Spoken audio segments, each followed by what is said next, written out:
welcome to Cheap Joe's Art Stuff. My name is Julie and I'm here to impart some knowledge to you today via a 2-minute art tip. And today I wanted to show you kind of a little handy workaround that I found, and I wanted to share because it's kind of become integral in what I'm doing because it's so handy.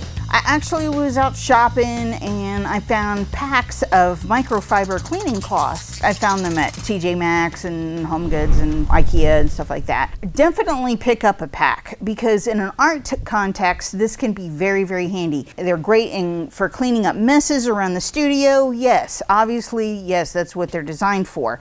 But I've started using them in a little bit of a different way, and they really are a lot of fun. So I got like a pack of 12 and they were like $5, and so it's a microfiber cloth and it's kind of big. The interesting part for me though is that I can use the cloth like a blotter for my brush, so I can regulate the moisture level in my brush on this.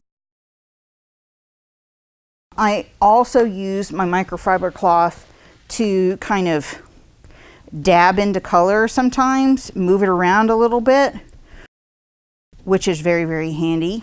So I oftentimes will have a microfiber cloth like tucked at the edge of my palette so I can, you know, dab my brush here and stuff like this. The best part about the microfiber cloths though, I think, is the fact that when it gets all gross, you can actually rinse it out in the sink and then toss it in the washing machine and wash it and it's completely dry. This one has been washed and dried several times and still works great. So it's kind of a nice thing for the environment where you're not wasting paper towels in your studio space. This is a reusable option that you pay for once, and I have had mine for a couple of years now and I'm still using them.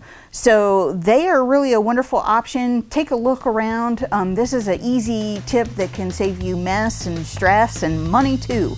So look for some microfiber cloths and integrate them into what you're doing. We are sure that you will enjoy having some around your studio.